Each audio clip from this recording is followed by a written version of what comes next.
Welcome to Planet Marzipan Podcast, your fish and Marillion podcast, where we talk about all things in the planet of Marillion and fish. I'm Mezza, and here's my mate, Craig Houston.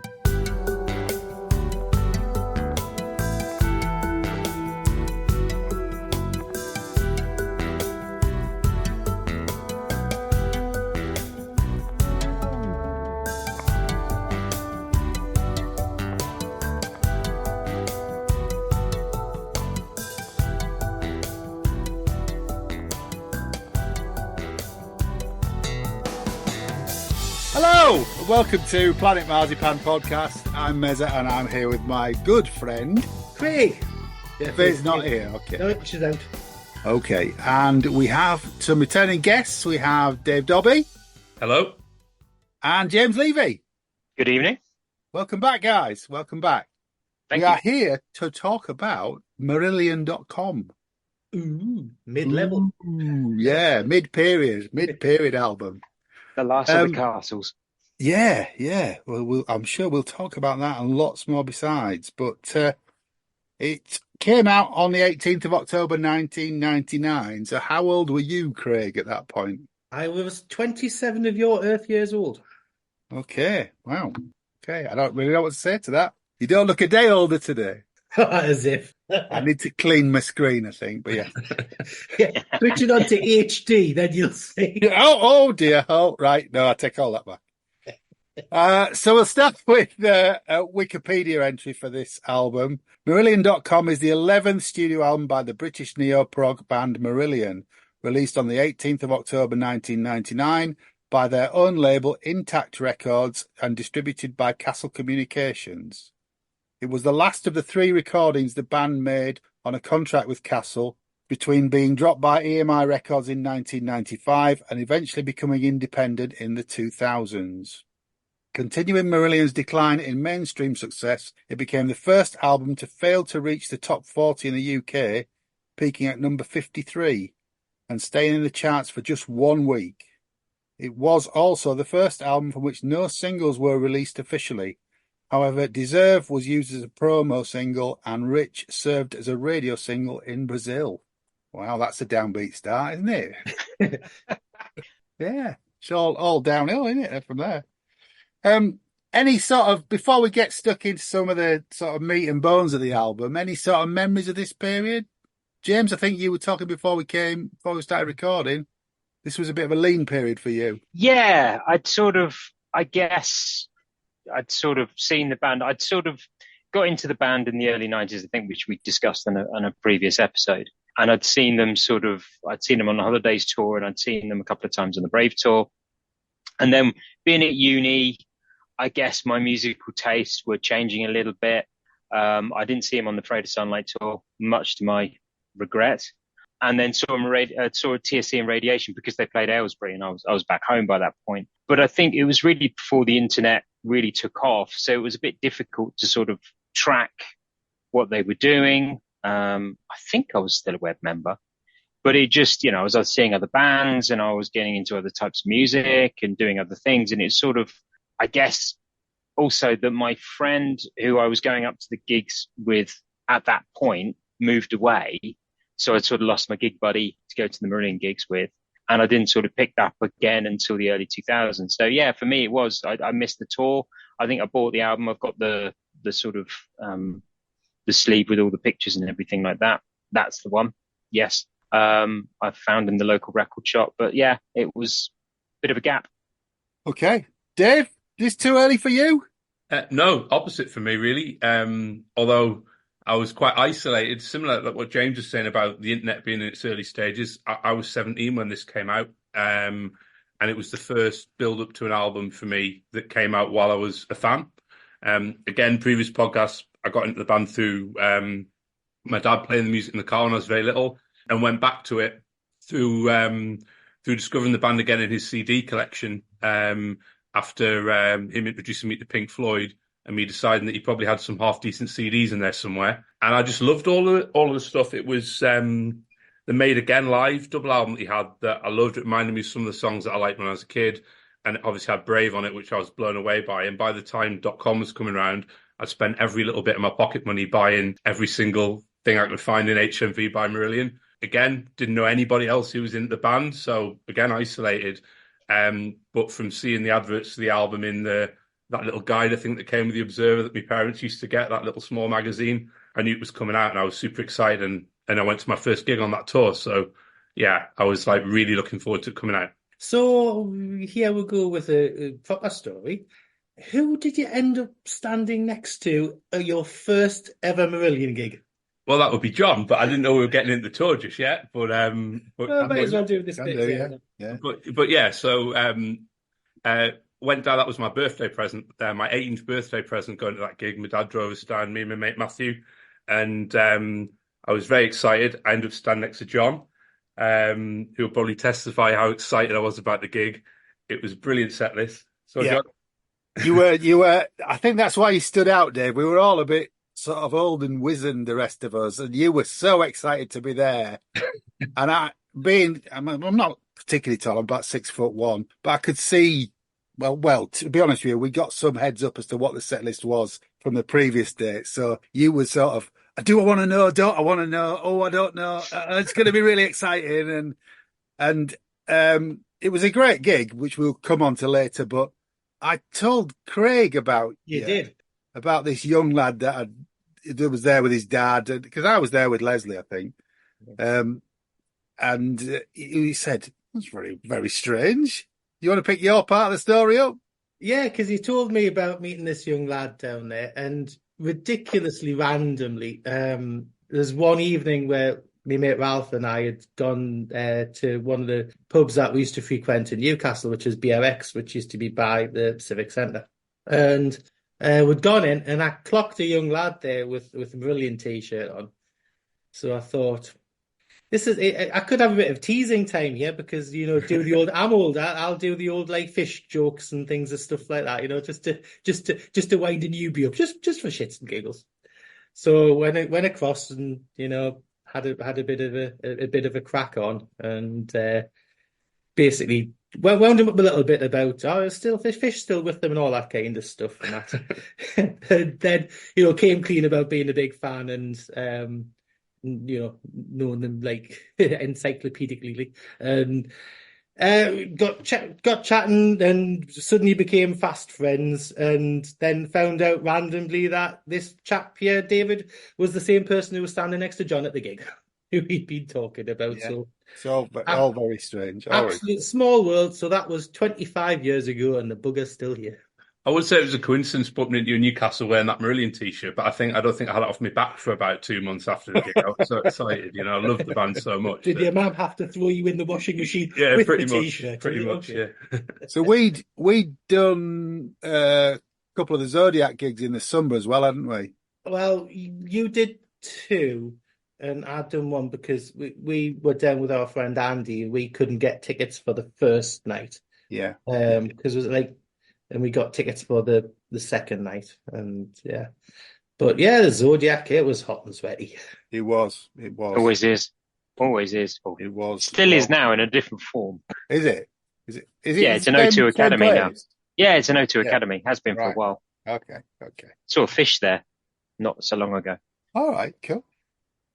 Should we talk a little bit about the road to .com then, James? Because off the back of Radiation, I think the band were they tied into an album a year with Castle, or were they just trying to get out of the deal? It was a case of, from what I understand, it's a case of they wanted to get out of it. I think they'd sort of gone in with, this is going to be good. We're getting a bit more independent, but I don't think they realized the step down from EMI until they sort of got the initial money up front for what became TSE. And I think it was a case of, as you said, it's sort of on the Wikipedia, declining fan base. Although TSE was a long tour, it was a case of like, well, let's get into the studio as quick as we can. And Radiation came from that, but also pretty much most of the initial parts of .com. So the jams, it was quite when you listen to the jams, they're quite expansive, and I'm sure Radiation covered. But apart from, I think, Legacy and Built-in Bastard Radar, and obviously the different version of Interior Lulu, but the songs, by the time they came to record Radiation or decide the songs they wanted for Radiation, most of the songs from Rolling.com were in some form, one way or the other.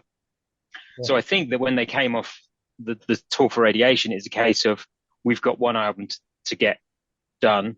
Yeah. We've got lots of ideas left over and lots of songs in various forms. Let's see if we can get this done quick, get it out, and then see where we go next.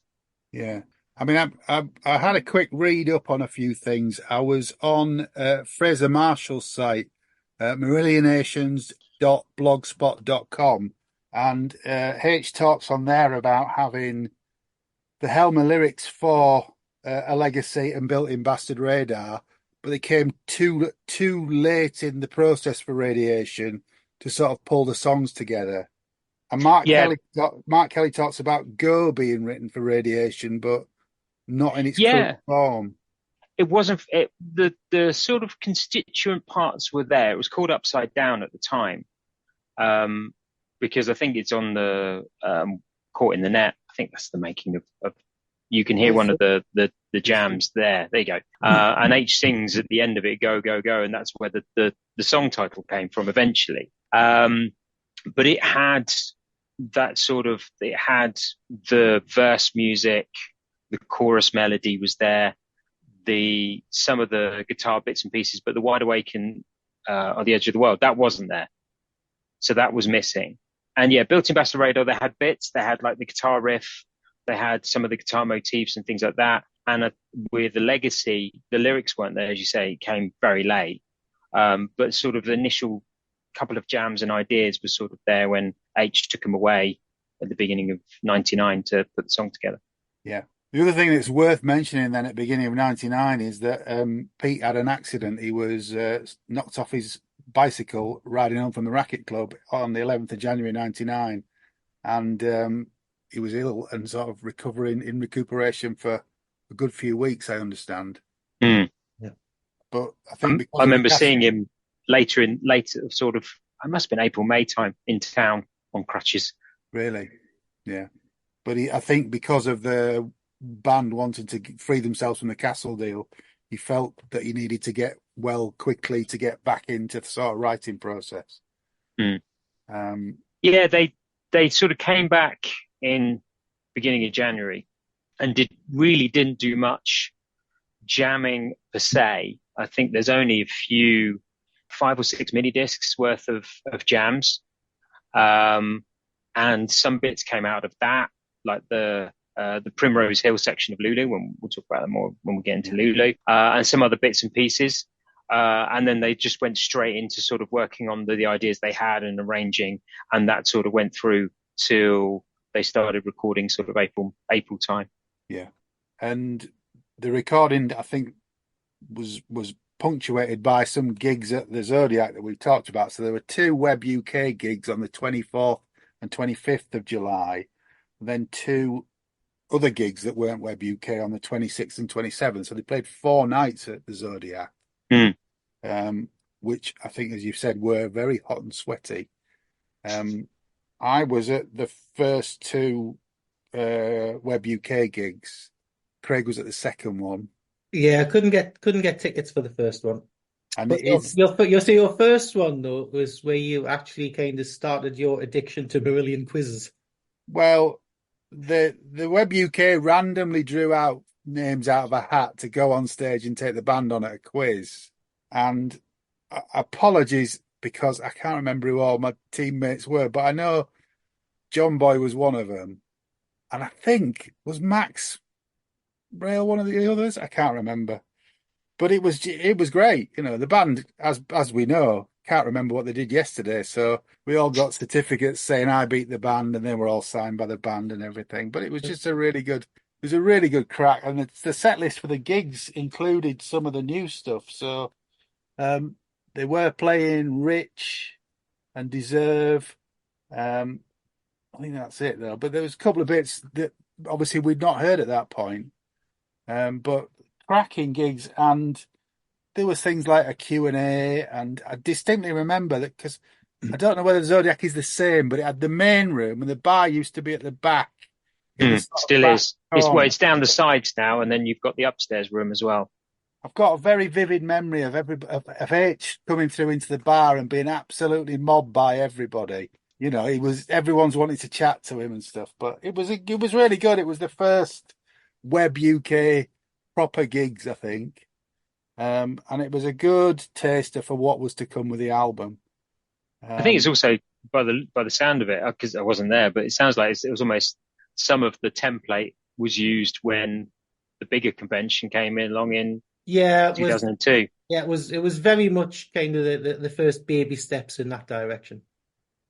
But I think driven by the Web UK, from what I understand, a lot of it.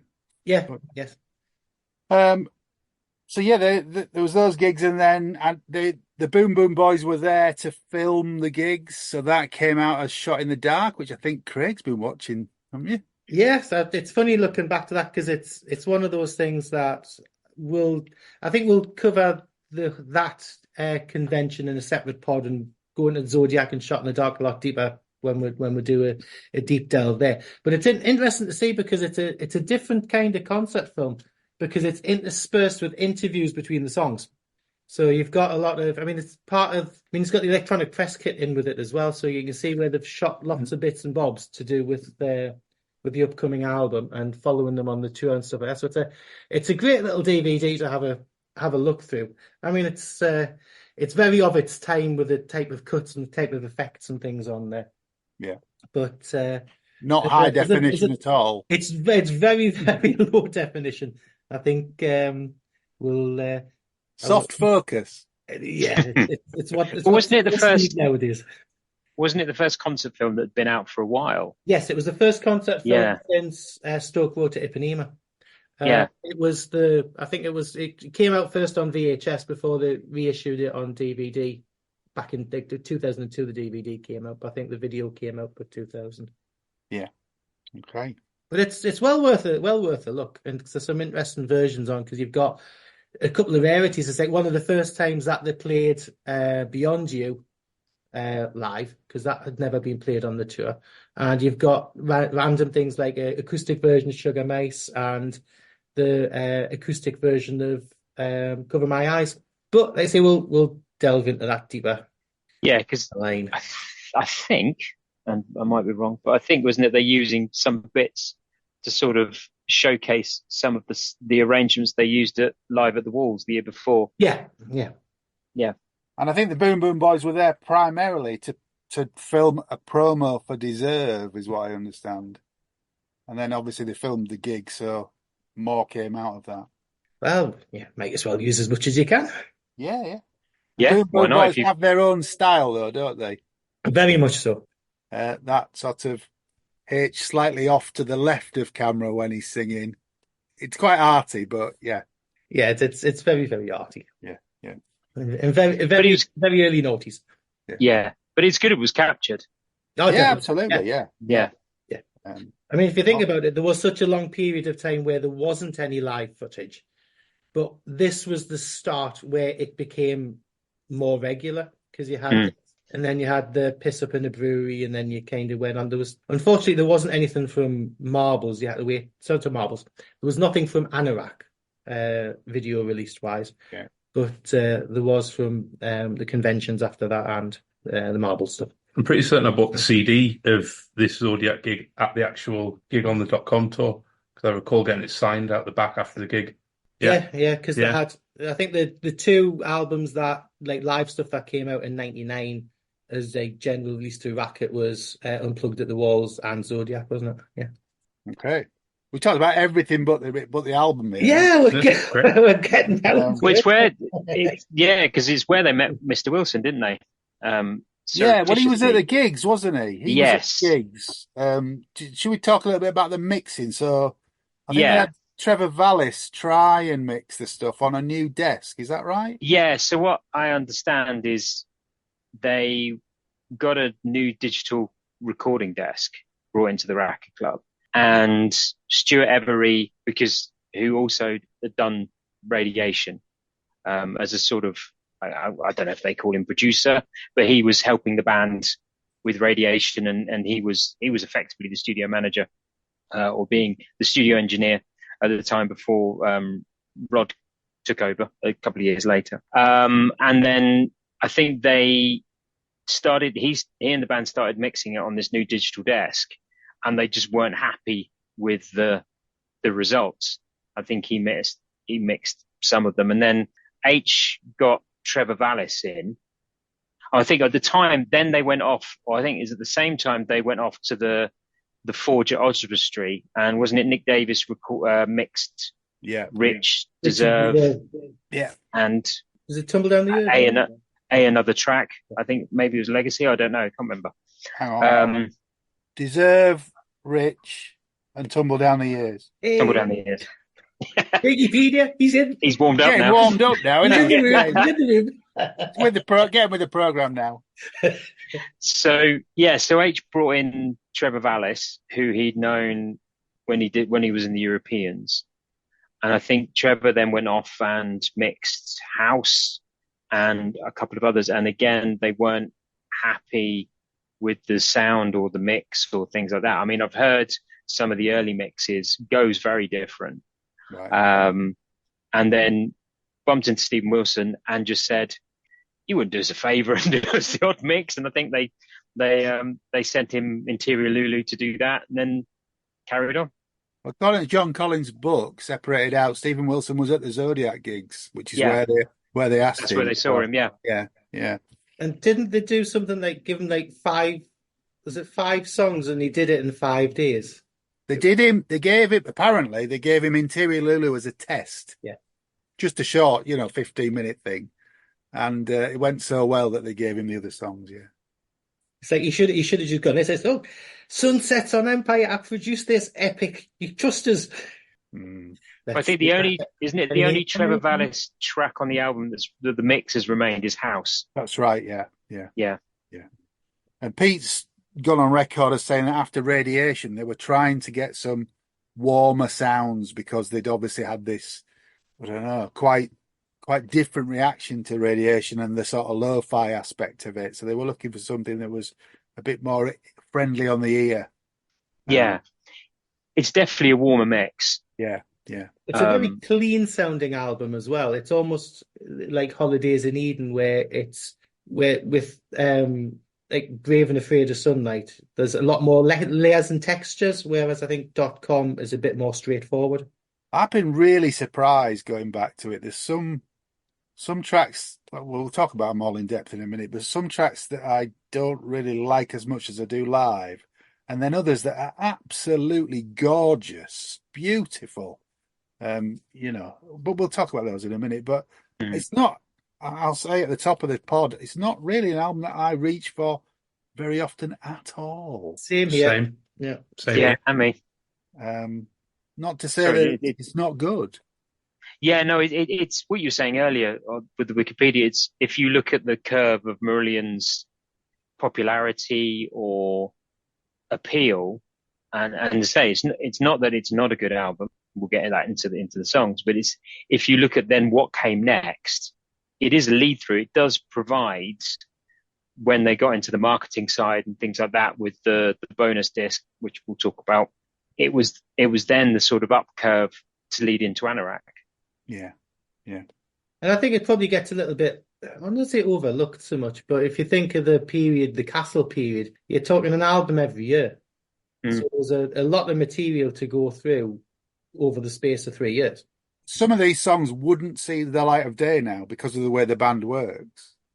There might be a section of a longer song, but I think some of them they wouldn't even work on. Well, you know very well songs like Rich and Deserve would never exist nowadays. No. Never exist nowadays. Okay. Are we going in? We're going in, boys. Rolls his sleeves up, gets it in. Okay. Yeah. So, track 1, A Legacy. Now, if I remember right, did we get to hear A Legacy first before it came out on the album because it was one of the first tracks on the free CD on the Classic Rock magazine? It was, but I'm not here to say no. I don't know. I can't because when classic rock first came out, when they did the CDs and stuff like that, Legacy was on one of their first CDs, but I can't remember whether the CD came out the classic rock before the album came out or after the album came out. Okay. But it was definitely on there. I can't remember. What do you think of it? It's all over the place. It's like with 63 songs in one. Let's start in this style. Look, I've changed my mind. Let's go to this style. Look, I'm bored of that. This style. Oh, look, that's it. Something off again. It's got good bits. Yeah. Good bits. Wow. Wow. Damn good faint praise there. I do like the song. I do like the song. It's got very sort of Bond-esque moments and things like that with the style of music. And dare I say, it's not their strongest album opener. No. And I always thought with it's .com is one of the albums I look at and say, has it been sequenced right? If you sequence the songs differently, would you feel a bit different about the album? I was thinking about this today. I probably would. I'm not sure Legacy is the strongest opening track on the album. Have you resequenced the whole thing? I haven't. Dave, what do you think of a Legacy? I don't really like it. It's weird. It was at the time. I think they could have recorded anything and I would have been all over it because I was just so excited about the album. But I remember listening to it and thinking, I don't know whether I really like this, but you just keep.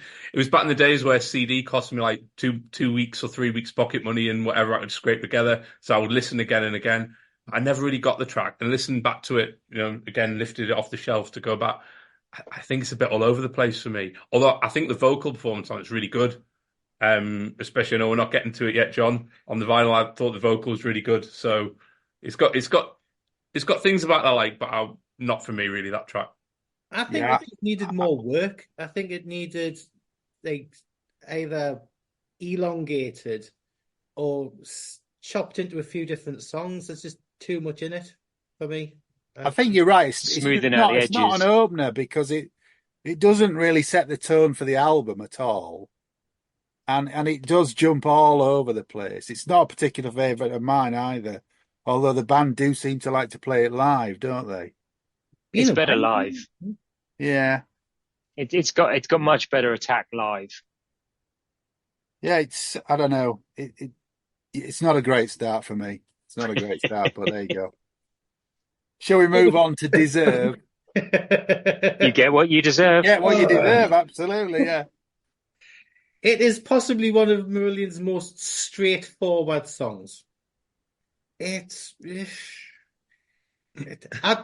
I first heard it, I thought, really?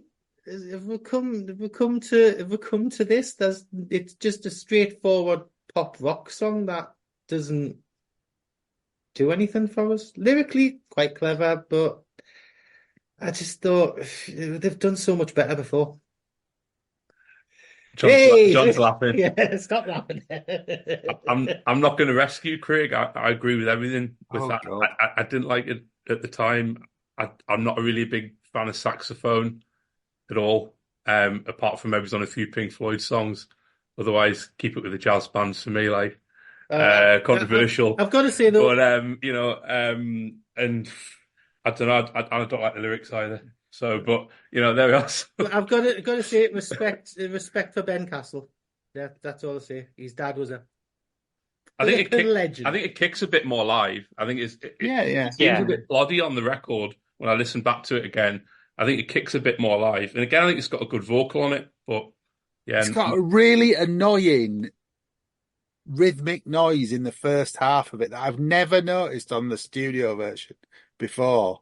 And then they played it on the conventions with the string quartet. It's even higher in the mix on the live. Is it that little blip? That little.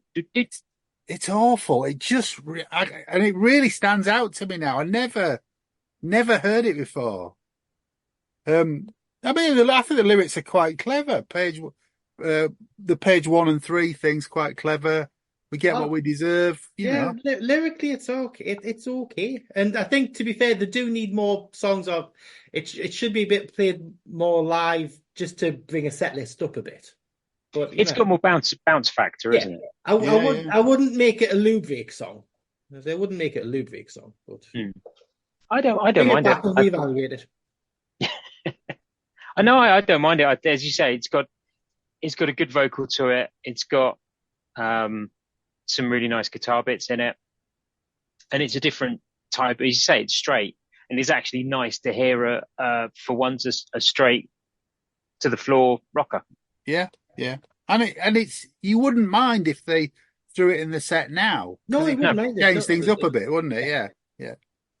But it's not a great start. You are possibly, folks, listening to the very last Planet Marzipan ever. Yeah, so I apologise if this kills it all, but we've got to go through the albums, you know. I was going to say, is H going to come up and beat us to death with the cricket bat? I think, I'm just going to get my comment in early, I think this is where the album takes a turn for the better. Track 3 is Go. Oh, love it. Love it. Brilliant. There we go. We're bringing it back. Yeah. It's a song that I loved from first time hearing it, and I've never got bored with it 25 years later. I think it is one of that all-time classics, but it's not a typical Marillion song at all. It's got a different feel to it, a different vibe to it, and musically it's a lot different to what they've done previous. But it just fits. I think the solo's the best solo in that kind of sound that Rothery uses. I think it's gorgeous. Listening back to it the other day, I still think I prefer it live. You know, I've heard it live a lot of times. I've seen it live a lot of times, and I think it's kind of just grown and got better as it's played live. But it's still an absolutely fantastic song. And that Wide Awake at the End of the World bit's just growing legs on its own. Aside from the album version, I think it's class. Absolutely brilliant. With the Royal Albert Hall, considering that the second half of the Royal Albert Hall gig is possibly some of the band's favourite songs, and the version from the Royal Albert Hall is absolutely astounding, and it just shows the respect that the band have actually got for that song to have been included in that set as a part of like a best of what they love. And you know, it's the thing. Yeah, I think with the Albert Hall and the preceding convention at Leicester with the finger lights, that's always in my mind, indelibly linked with this song now. Yeah. But no, I think it went through on the album. It went through the most work. There always seems to be on a Marillion album, there's one or two songs that take a long time to come together. And on .com it was Go. They had from the radiation sessions, they had the framework there. The vocal melody was even before they had the music. H had that vocal melody from the beginning. And then they slowly put the music together. And as I said earlier, it even was missing the Wide Awake at the Edge of the World when they finished it, when they had it for radiation. And then for .com, I think there's 3 or 4 discs of them just trying different versions. At one point when they had the Wide Awake at the Edge of the World, that was used as the intro. And also the sort of that was another intro idea, because they didn't want it to start with the bass. Yeah. And that sort of strum bass, which I think reminds me a little bit of A Few Words for the Dead, where Pete does the same sort of thing but on guitar, but it's that lovely pulsing, gentle intro. And as I said, the original mix was quite different to where it finished, but it's a lovely, lovely song. There's a really nice acoustic arrangement of it on the making of. It's not got fully formed lyrics, but it's about 5 minutes long. It's acoustic Go arrangement, track 12 on disc 2 of Caught in the Net.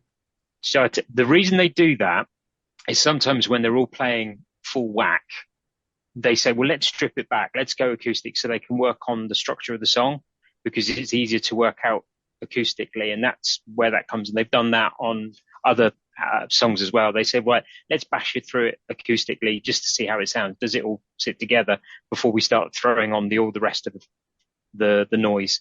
Yeah. I think I think the album mix, and certainly listening to it on vinyl this afternoon, it's wonderful. It's lush. It's the 2 tracks that precede it are quite clattery, noisy.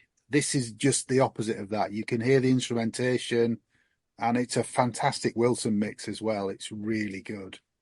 And not jumping too far ahead, though, is this song was actually used as the opening song of the tour and the gigs, It was, which is yeah. a really curious opening song for a gig. But Just hey, it to was. get Pete's fingers warmed up, that's why. Is that what it was? Yeah, just so you needed a run and start. But again, it's a bit like opening up with a few words for the dead on the Radiation tour. It's throwing a curveball, but that's another album entirely. Yeah, yeah. But yeah, no, it really is where the album takes a step up for me. On to the next track, which is Rich. Oh, come on, Craig. Again, it's just like Deserve. It's okay. It's clever lyrics, and it's catchy enough. But they've done better pop songs. They've done better like pop rock songs. And is it the like fake drum or castanetti kind of thing that keeps going through it that just annoys us a bit? But other than that, yeah, it's all right. Yeah. I like the play out.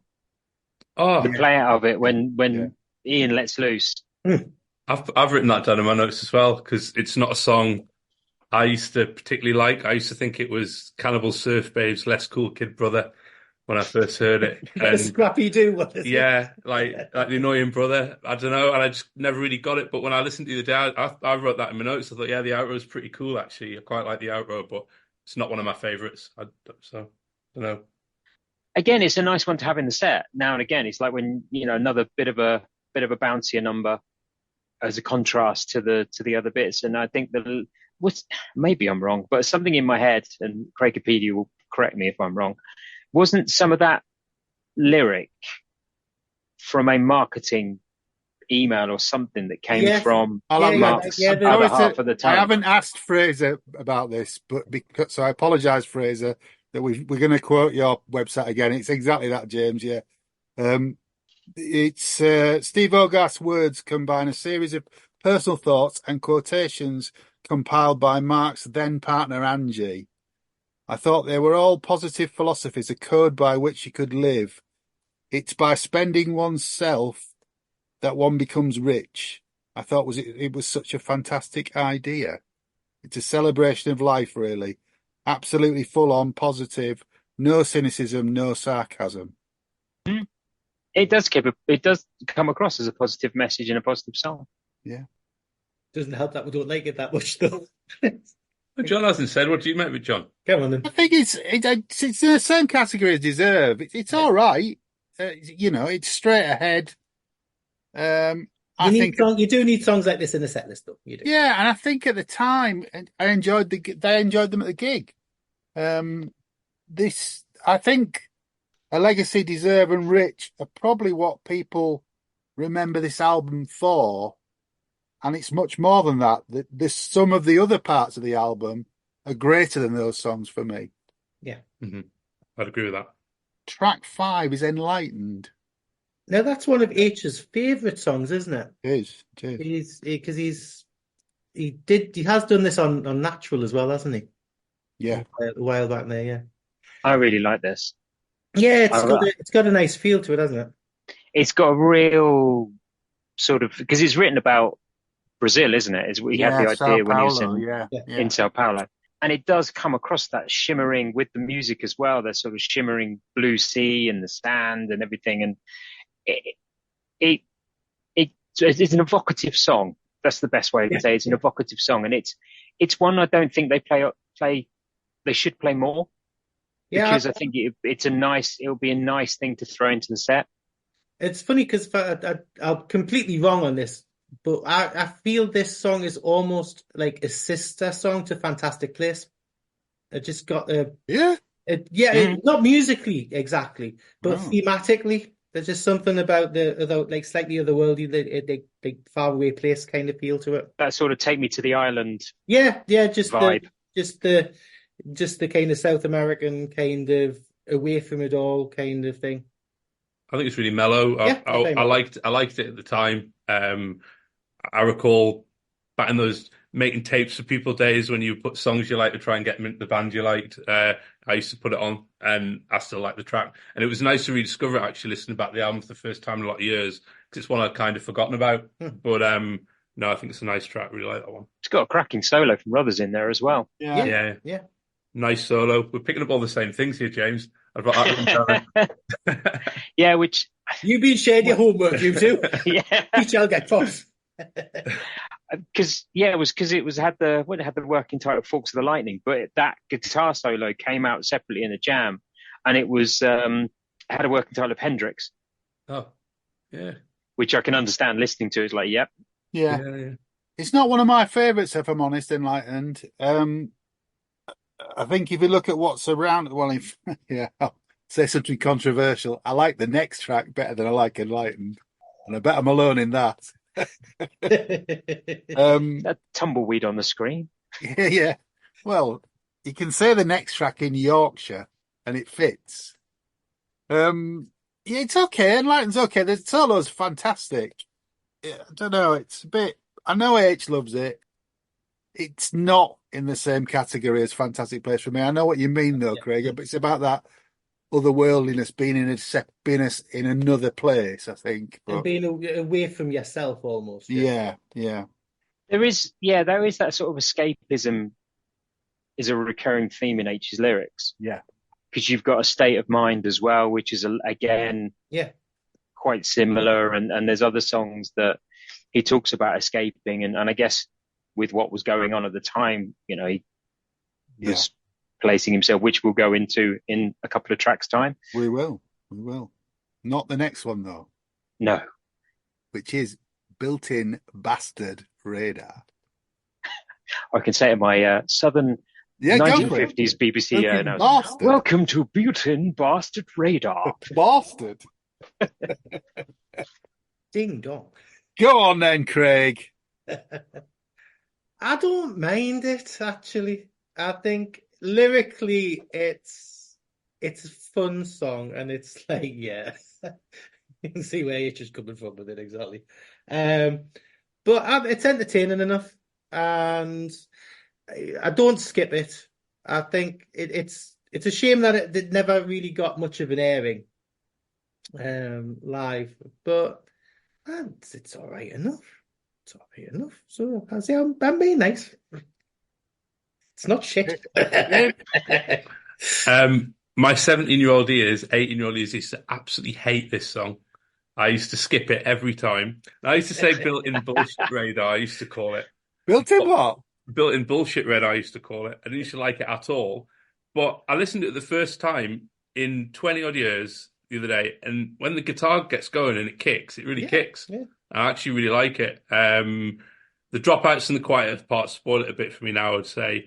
But weirdly, though, I'd probably rather listen to this than Richard Deserve now, actually. So shows how a tune, leave it on the shelf for long enough and go back to it. You never know. You can change your mind about it. That's it. Not now, you'll never know, though, John. I think that, we said it earlier on, and this the song out of all the album is the one that you think they should have spent more time on it. Yeah, maybe. Because there's bits of it I like the beginning of it and stuff like with the guitar and the heavy, it's sort of, again, it's sort of the same as sort of Rich and Deserve. It's the up tempo stuff, but it jars a little bit where the drops are, and it almost like it's trying to put two ideas together, but not really working. I think they were saying they tried to change the tempo of one to fit the other, then the other one to fit that, and they changed the drop. I think they were dropping keys and doing things. And I think if they had more time to do it and sort of say, okay, maybe there's another musical section we could add in the middle or something just to smooth it all out, it'd have been a different song. So yeah, bits I like, bits jar a bit. I think it's a Helmer lyric, isn't it? Yeah. The only issue I've got with it is rhyming B with B, which isn't a rhyme. It's the same word with another E on the end. There you go. To be or not to be. Yeah. Am I right also in this album that it's the last album that had as many Helmer lyrics on it? I think so, yeah.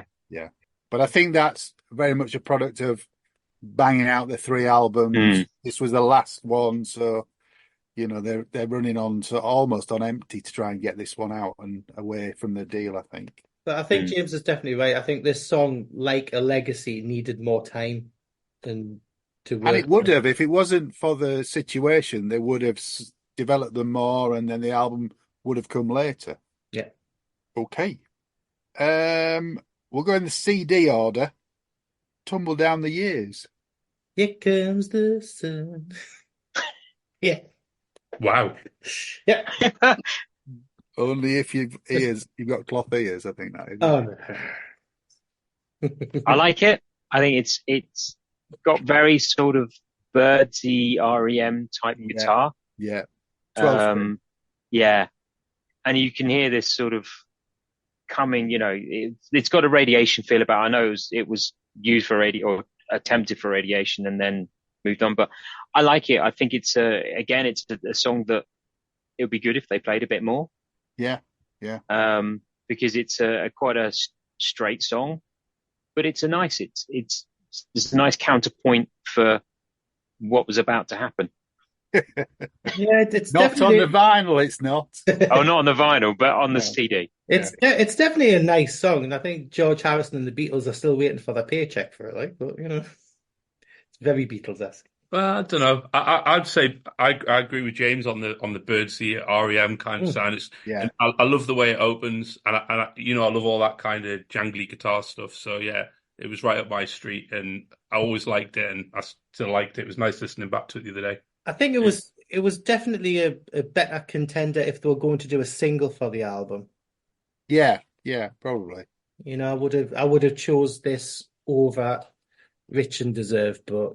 But you're right about the beat. I can see the Beatles side because Radiation is one of the most. I think they're wearing their love of the Beatles very much in evidence on Radiation. I think that you can tell where that song. That's they tried out for that and then worked on it for .com. It's another Helmer lyric, isn't it? Yes, I think so. Yeah. What do you think, John? I love it. I think it's this is a Nick Davis mix. Actually, it's not a Wilson mix, but I think it's fantastic. I think it's quite a wide soundscape on the mix, and the 12-string guitar just draws you in. It's wonderful. It really is. Probably my favorite track on this album, I think. Mm-hmm. Yeah. But I think they definitely chose Nick Davis to do the 3 tracks that he did as potentials for singles, I think. Because they've got a more commercial edge and more commercial kind of sound to them, stuff like that. So it's understandable. But the problem is Castle were never really interested in singles at all. Yeah. No, they knew it was sort of the final, I would say the final straw, but it was the sort of the end of the era, and they knew that they weren't going to put a lot of money into supporting them and promoting them. But I think I've just had something pop into my head. I think I've read somewhere that Rothers said one of the reasons they don't play it a lot is because they just don't have enough hands to do all the little guitar bits and pieces. Yeah, I can understand that. Which is a pity because I'd like to hear it more. Just get Mark to program it on the main stage and stuff like that. Yeah. I'm sure they could do a swap the band with it and get somebody on to play the extra bits for them. Add the band. Yeah, exactly. Okay, on to the next track then, which is Interior Lulu. Sum that up in a few words. Oh, yeah. The flawed masterpiece. And you know which bit's the flaw? Well, the bit that's gaffer taped on, yeah. Yeah, the Mark having his epileptic fit, bless him. But I understand. It fits in the context of the lyrics. It fits in the context of the song. I understand it. It doesn't fit in the context of the song. It fits maybe in the lyrics, but not in the song. Yeah, it just comes out of nowhere. I don't mind it. I don't have a problem with that. Yeah, I don't mind it. He likes a bit of whittle whittle. No, I like a bit of whittle whittle, but that's just not even the right song. No, Come on, Dave, go for it. No, it was my favourite track on the album. It was at the time, it is now. I like all of it. I think strangely listening about it, feels warmer. Like the the sound of the track, it feels warmer to me than the rest of the record. It's the vinyl. The vinyl really does sound good on this. Yeah, maybe it's apart from that keyboard solo. Because that's that. I listened to it on the vinyl, but no, I think it's a great track. I've always liked it. I don't have anything said against that. Yeah, well, I'm gonna say it again. See, musically, the first part, the end part, the lyrics, everything. For me, it is even with the widdly keyboard bit. I still do love the song. I'll not skip it. I've got such a respect for that song. That's great. I do like it, and we even survived the car crash version at Ponton, and I do love the Less is More version as well, without said keyboard. Well, you should hear the Radiation mix that's on the making of. That's really good, actually. That doesn't have that keyboard solo on. But it for me. It misses one of the best parts of the song, which is the Primrose Hill, which is just sublime. Yeah. That you can feel when Pete's bass rolls in, and that whole musical interlude just builds and builds, and H comes in with that lyric. And it just finishes the song perfectly. And I can understand why, when they did the Radiation version, they went, well, no, it can be better. Forget the widdly bit in the middle, which reminds me a bit. It's almost like I've thought about if he chose a different sound, would it have been as jarring? Because he's done something similar on This Strange Engine, because there's the drop and then the everybody comes in. I think it's the jarring thing where where it kicks in and it's like, whoa, hold on a sec, what's happened there? It sounds like I've edited it with a pair of scissors and sellotape. Oh no, I'm not having this. Not having it. I think it's good. But I like that. I really do rate the song, even with the keyboard. I think it's one of the top epics. It would be my favourite song on this album if it weren't for that keyboard solo. I think the rest of it is wonderful. But that is so out of place. Well, I've promised you already. I did mention it to you. I'll do you a new mix, and what I'll do is I'll replace the keyboard solo with the kazoo solo. Magic Roundabout. The music for the kazoo. No music for the Magic Roundabout in the middle of it. So we'll do it. Replace it for the missing keyboard solo and Legacy. But I think the bands have warmed to it as well, because I think they didn't play it that. And we'll touch on the tour, but they didn't play it very often on the tour. Yeah. And I remember, I don't know if you were at I wasn't at the 2002 convention, but I went to the Cardiff show, the warm up. Yeah, it was were you guys there? We had the convention, but the legendary car crash version I've just mentioned before, where it was. The version they did before that, for the warm up was brilliant, and it was telling when they were going off for the final encore, and I think it was Ian started the drum fill. And everybody went, yay! Yeah. And you could hear across the mic, I think it was either Rothers or H just went, oh, fuck off. and then Pete joined in on the bass, and the crowd were willing to do it. And they did a cracking version. It was the first time I heard it live. And I thought, this is brilliant. And they've got better and better at playing it as it's gone on over the years. Yeah. What do you think about the lyrics? Because they're indistinct.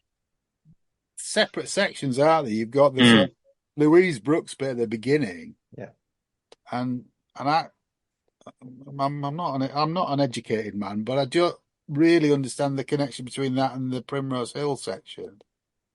There's no need to be.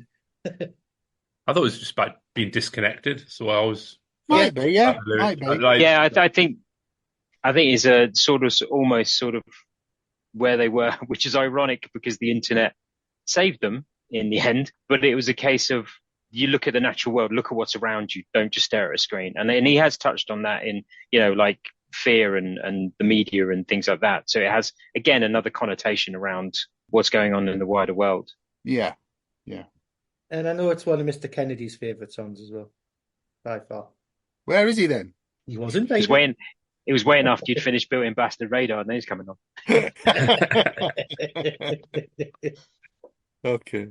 But I do love the Less is More version with the dulcimer and stuff like that. Yeah. And it would be nice to hear it back in the set again, despite what I've said about it. I mean, the solo is just, I don't know what, 50, 60 seconds out of well, it's not actually a 15-minute song, is it? Because There's a drone at the end of it, which lasts about 45 Yeah. seconds, which on the CD goes straight into House. Yeah. And on the vinyl goes straight into Tumble Down the Years, which is a bit weird. Mm-hmm. Trouble is that, that keyboard solo thing doesn't give you enough time for your loo break or anything either, does it? You can't go to the toilet when you're laughing, can you really? But Actually, when you get older, when you start laughing, that could be trouble. Oh, well, it might help. It might help, yeah. Wear the right pants. But I would have ended the album there. I would have left the drone, and that's the play out. Yeah, I think that would be a good call. But there's nothing That's wrong with... Yes, the funny thing with this album, though, you've got two potential end tracks between Lulu and House. Either one of them could have been, the last track on the album. Either one of them would have worked as a final track. Yeah. Mm. And I see with Lulu and actually House, like it's when you listen to them again and say I listened to it today for the first time in a while, it's almost you could see a precursor of Marbles. You can hear some of the music. For me, I can hear some of the musical ideas and the type of soundscapes Mark was producing. Like I say, you could point this was potentially where Marbles was coming from. I can see that in Lulu. I can't really see it in House, but more with House is the lyrics. Right, yeah. Can we talk about House then? Go for House. All I thought about this when it first came out is, well, they're trying to do Simply Red, aren't they? What? I know. I didn't say I was right. I did not say what. It just had that. I don't know. I like the song. I think it's. You got problems with your hearing? That's two misses. Yeah. This is Simply Red. Yes. So I'm sorry. Fuck off. For me, I always thought you're making this episode explicit. You yes, Mister, who doesn't swear on podcast. Are you winding me up? Simply Red. Yeah. No, it's definitely got much more of a gone Simply Red. Definitely more of a napalm death feel. Yeah, napalm. Definitely more of a napalm death feel to it, John. You're going to say massive. I was thinking Rage Against the Machine myself. What are you talking about? It's a Wurzels. I've never heard the live. Simply Red. Wow. Dave, what do you think to House? I think it's all right. It's never been a particular favourite, but it's never been one I've dissed either. I think it's a nice, soulful, chilled tune. I think it rounds the album off really nicely. Simple as that. Okay. James?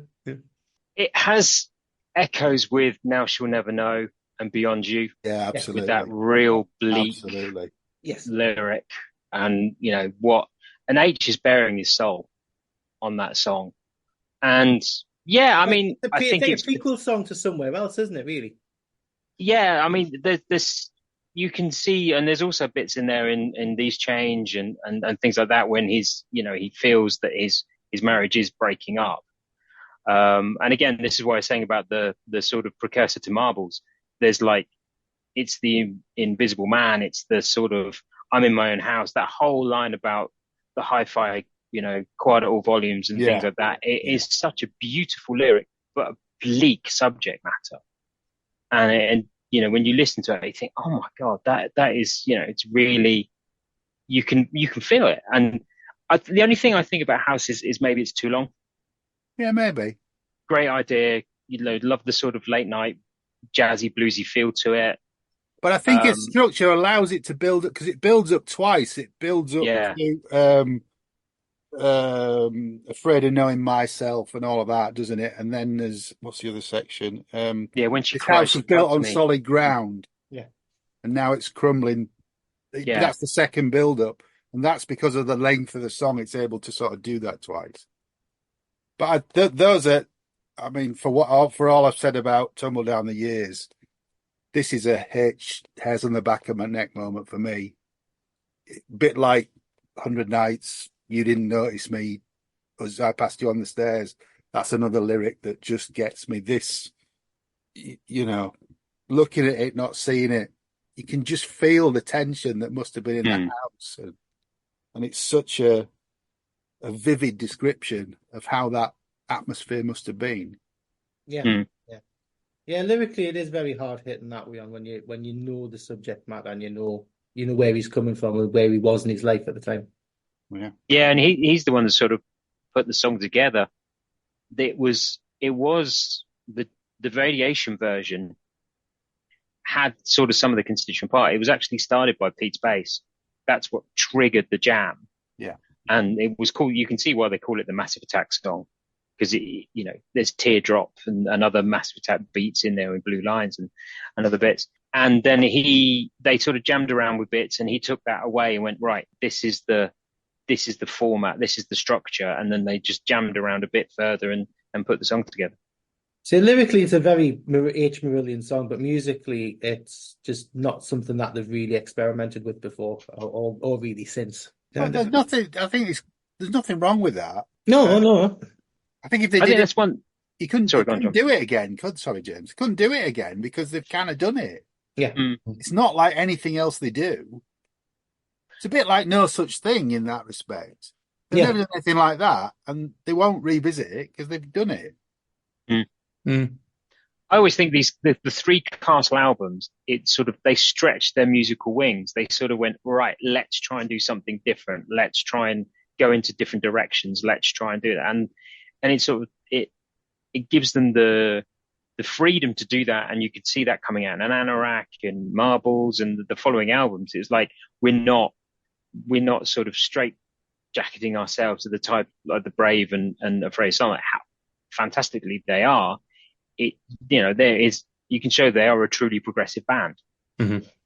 And I think that's what's allowed, they've kind of tested the fans with this stuff, haven't they? So pushed into areas that they've not been in before to say exactly what you've said.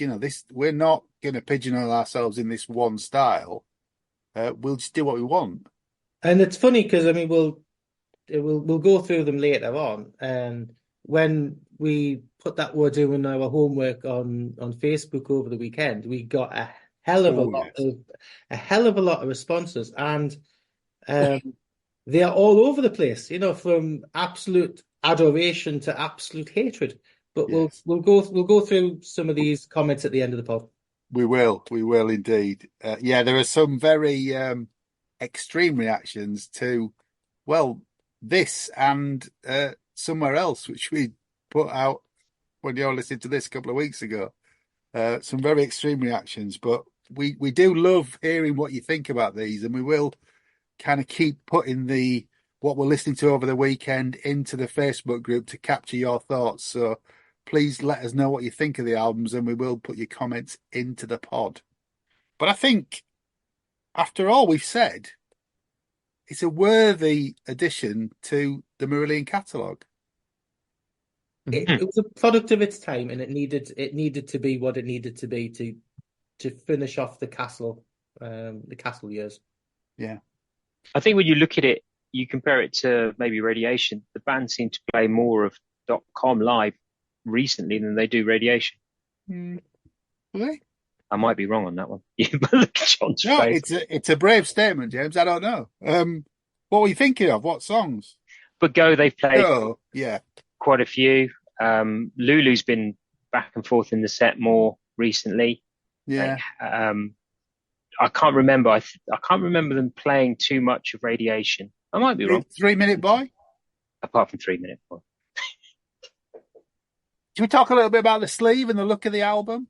Yeah, it's one of my favourite covers still. I love the cover. I've always loved the cover. Yeah, really like it. Do you know where the location is? Charing Cross. Okay. Across the road, Five Guys now, isn't it? Yeah. Apparently, yeah. Somebody put on over the weekend. It's Five Guys, isn't it? I'll have a double hamburger with this. Okay. Spicy fries. I like the effect of the sort of time lapse with the car lights. I think that's really good. And do you know the name of the girl holding the laptop? Not offhand. Could be a quiz question, or could have been a quiz question, James. Could be. Justine Leyland. Ah. Did her dad build lorries and buses? I don't know. What they did do with there was also the campaign to get fans to send their passport photos in. So the inner sleeve of the album has, I believe, it's 780 to 800 photos in it. And we're not one of them. I'm not in it, no. You in it? I'm not either. No? Yeah, Special Branch wouldn't let John actually put his photo in. I didn't want to Part of harm the sales of the album, so, Yeah, part of his witness protection program, he wasn't allowed. They If sent you back- they are sent on the the- back- they sent the form back saying rejected, and you had to send in another. Yeah. If you are one of the people on the sleeve, please let us know in the comments. They also put in the booklet, there was a slip to return to Racket to get a free CD called Marillion.co.uk. Now, they had a squeaky bum clench moment with that because they didn't know whether the record label would actually allow them to put it in. And it was in draft versions of the album sleeves. And then it wasn't in one version and it was back in another version. So they didn't really know till the album was actually going to come out whether the form was going to be in there, and they desperately needed that form with knowing that they were leaving the label and how important the internet was going to be for them. Well, according to John Collins Separated Out, they went from 2,000 subscribers to 16,000 subscribers off the back of that form. And if you sent the form in, you got, as I say, Marillion.co.uk. Version 1. Version 1, yeah. It was like 97 or something. Oh, there's one of 3. Was it a Borg? Okay. Is it what? Doesn't matter. Star Trek joke. Carry A on. Borg? You lost me there, man. On purpose. Here it Still, is. Craig liked tennis so much. Oh, yeah. Me and Bjorn are like that. So the first version of this is Racket 12, and it's got the answering machine from Unplugged at the Walls and Afraid of Sunrise from Unplugged at the Walls, Great Escape from The Making of Brave, The Space from Live in Caracas, Afraid of Sunlight from Piston Broke, Berlin from Zodiac, and then Bell in the Sea from Shot in the Dark. And a video. No, it was exclusive, and then it wasn't Shot in the Dark, I think. Yeah. Well, it's got a video of it as well on here and a band interview, and that's version 1. Do you know the story about the Bell in the Sea at the Zodiac? Whether you might have to cut this out, but brothers and a dodgy sandwich. Salacious? We'll keep it in if it's salacious. Brothers and a dodgy sandwich. Brothers and a dodgy sandwich. Yes, he had to nip off for a toilet break mid-set, and that's why they did Bell in the Sea. Okay. That's not too dodgy. That's all right. Yeah. Can we make up something worse? And then later on, they reissued them. Sorry, this has gone into Collector's Corner a little bit, hasn't it? But Racket 12A version has got different tracks on it. It then includes things from Front Row Club and from Dusk Till Dot. And then there was a third version, Racket 12B, where they just sort of updated the live tracks from things that had just been released. But nice little sampler. Yeah, it was good. It was good. And you could buy them for like £1 or £2, I think, as well, couldn't you? I think we're actually going to do a competition to win a copy of Racket 12B. So if you share this episode on Facebook and put a comment in the Facebook group, then you will enter into a draw to win a copy of Collector's Edition 12B of Marillion.co.uk. There you go. And the second competition, the second prize is a date with John. Wow. Date with Faye. I say it's Faye, isn't it? Date with Faye, yeah. They don't have to have a competition for that. They don't have that for free. I'm a cheap date, don't worry about it. So the tour, should we talk about the tour? Mm-hmm. It wasn't that long, was it? They weren't really out that long. Was it October to December, wasn't it? Yeah, well, you've got the Zodiac dates that we talked about. They played Paris MCM Cafe, which I think I've got on DVD somewhere.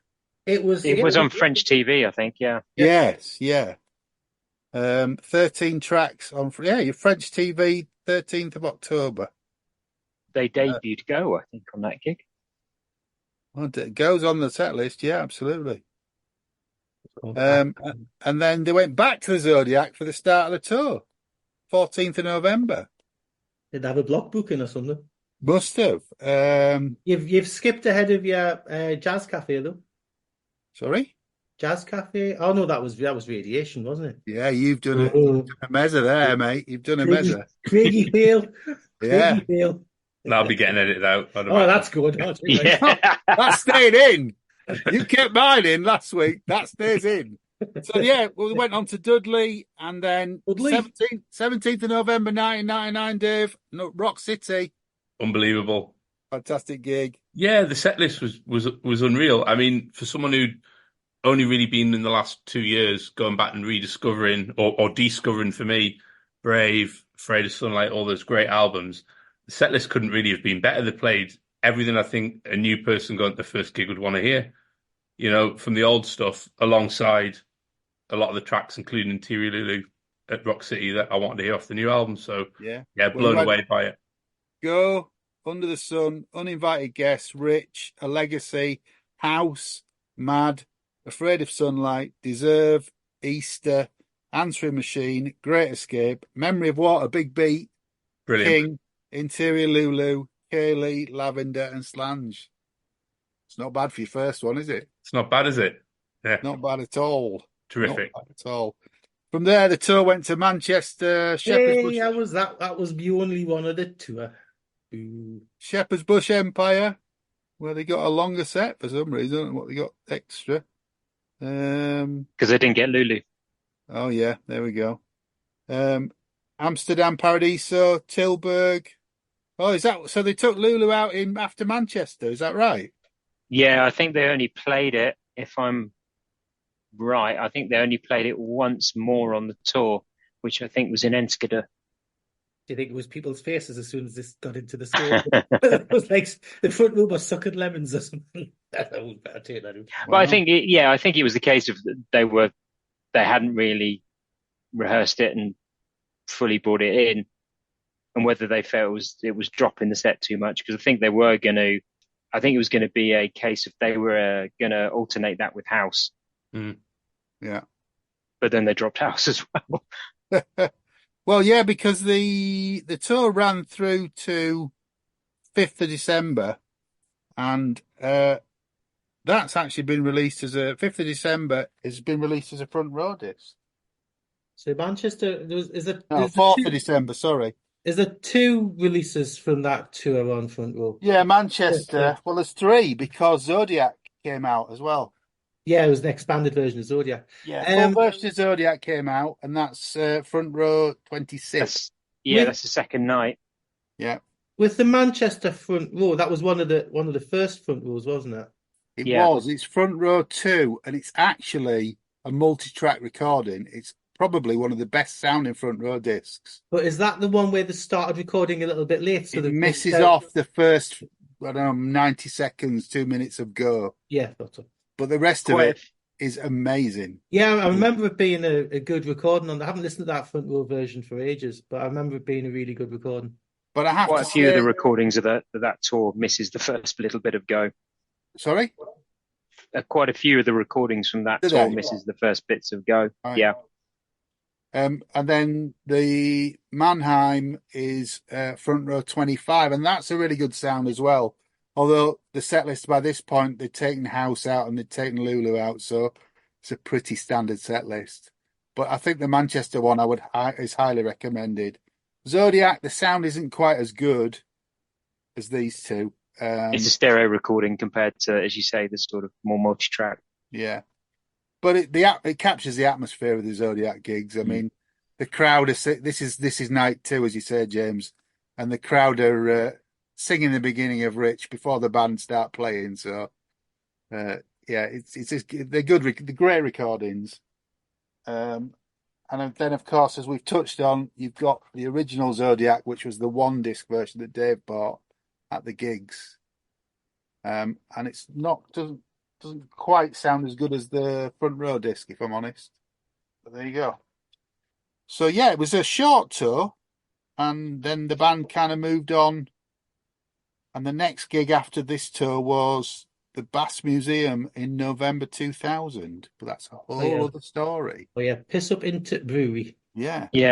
I think it was a case of at that point Castle were only really supporting them to go into their strongest areas, such as UK, Holland, and Germany, and not really branching out to the rest of the other territories where they had done before. Yeah. And there was probably no financial support for the tour, really. Mm. But at this point in time, when the album came out, and they were being managed by Ron Smallwood at the time. Who? Ron Smallwood. Who? Oh, you know who he is. Rod. Rod Smallwood. I think this is Ron his brother? Yeah, Ron's his younger brother. Yeah. His son. So, yeah. Ron. He did do one. He did do one. Yeah. But yeah, when they were being managed by Ron Smallwood at that period. Do it again! Well, Ron Smallwood, Ron Largewood, and Rod Small. Introducing Dave Plank. Right, I'll start again. Honestly, I fucked over here. Right. Mr. Smallwood was managing at the Mr. time. R. Smallwood. Yeah. So with Smallwood with him managing them at the time, he was stuck between a rock and a hard place. Between a rod and a rock. A rod and a run place, yeah. He's in the wrong place, I tell you that for him. With him being their manager and also being like part owner of Sanctuary? Yeah, I think so. Where they were trying to re-sign them, and the band just decided to walk away because there was a conflict of interest being the manager and the record label, and they just knew that they didn't want to be part of the label system anymore, and they wanted to go off and do something different. Mm. Isn't it on one of the band's books, whether it's Ian's or Mark's, that they said when they went over to Ron, he basically gave them one afternoon a week or something, didn't he? Yeah. Compared to where they'd gone for with John Arneson, and basically it was only Ian that was allowed to ring him or something like that.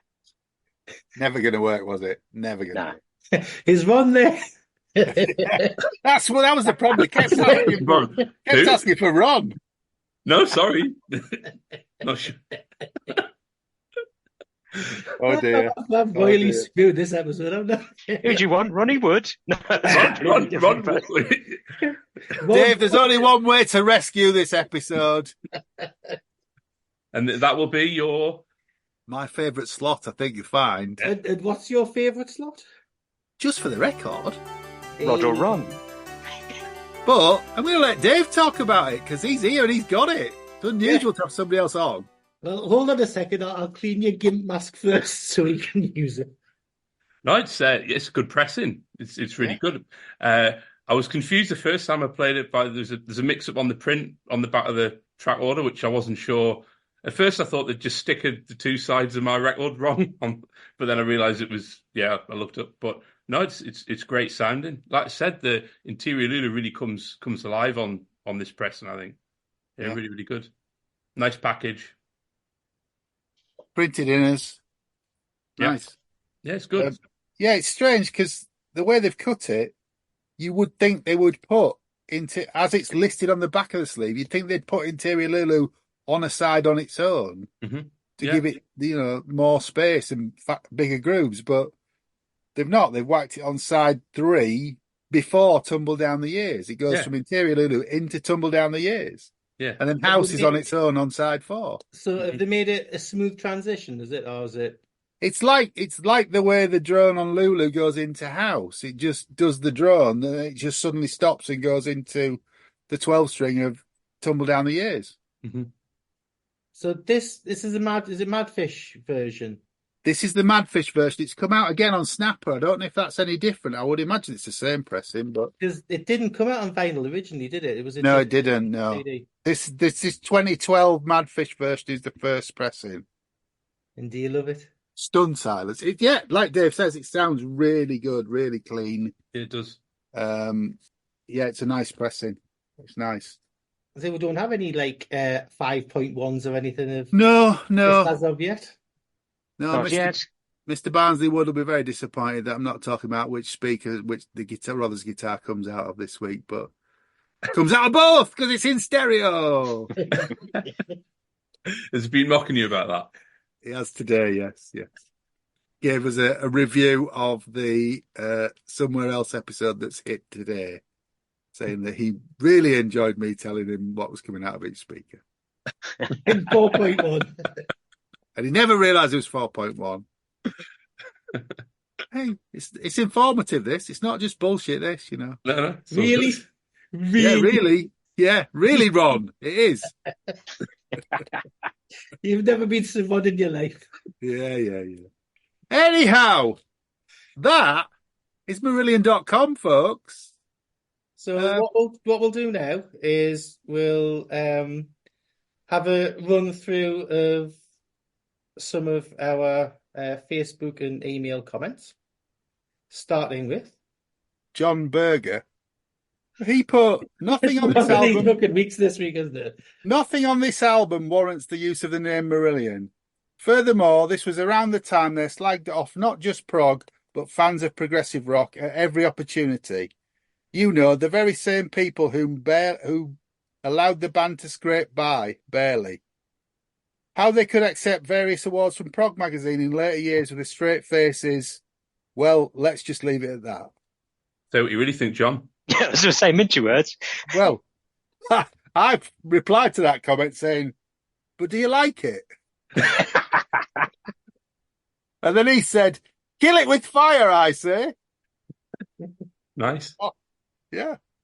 Oh, what a bunch.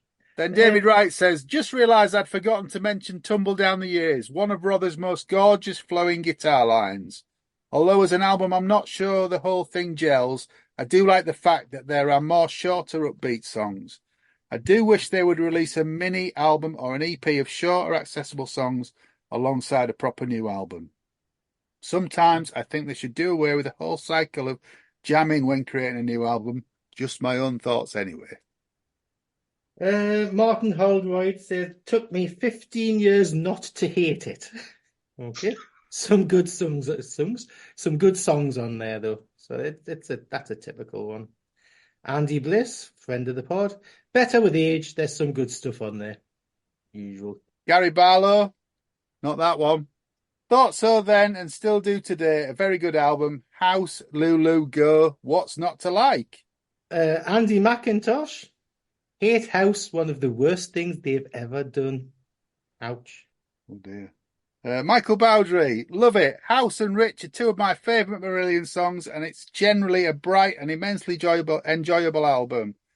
I wish they felt able to experiment more these days. I wish they'd stuck with the Radiation versions of Lulu, though. Longer is not always better. Chris Wright says he loves it, and here we get a bit controversial. A Legacy is truly underrated. So, not on this podcast, it's not.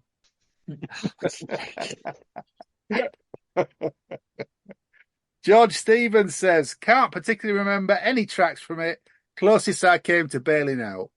Rebecca Mason, I'm indifferent to it. It's a step up from Radiation, has a good few songs on it. But to me, it's like the Everton of the Marillion catalogue. Not like her to actually put football references in. No, not like her. Never going to be outclassed by others that are better and had more money, but not quite rubbish enough to be relegated. Wow, that's the Everton fans calling in next week, isn't it? That'll be Mr. Hunter being pleased. Jim Bullen, this and Radiation went up, in my estimation, massively after seeing them performed live in PZ. House is one of the greatest songs they've ever done. Vince Darren, trippy, lush, yeah, emotive and beautiful. Not one of his favourite albums by anyone. So far removed from a misogynistic dreck of Fugazi that it feels like a better human empathetic album. Yeah. Okay, and I think we'll just finish with Tony John, who simply says, it's a no from me. And there's one more, isn't there? It was like, I would have released Tumble Down the Years as a single if they'd stayed with me, signed by Mr. R. Smallwood. Was that Ron? It's Ron. It's Ron. Get out, Ron. Label manager. On that bombshell, it just leaves us to say thank you very much to our guests this I'm evening. exhausted. Thank you to you if you've made it all the way through this, quite frankly. I'm apologising for being shite in this episode. On the very no last, different than normal. Come on. the very last ever Planet Marzipan, you were there. Dave, thanks for your help tonight. Nice to see you. Good to see you, man. And James, thank you again for your font of knowledge and your views on the music. We'll invite Very you welcome. both back on anytime. It's great to see you both. Thank Faye, you've been... Craigipedia's off tonight. I don't know what's going on. It needs reset. But as always, it's good to see you, fella. Thanks for listening, folks. It's good night from me. And it's good night from him. Take care. And stay alive. Hey. Thanks for listening to Planet Marzipan Podcast. Please like and subscribe from whichever platform you get your podcasts from. You can contact us at planetmarzipanpodcast@gmail.com and check out Marillion.com, fishmusic.scot or fishmusic.eu for all the good stuff.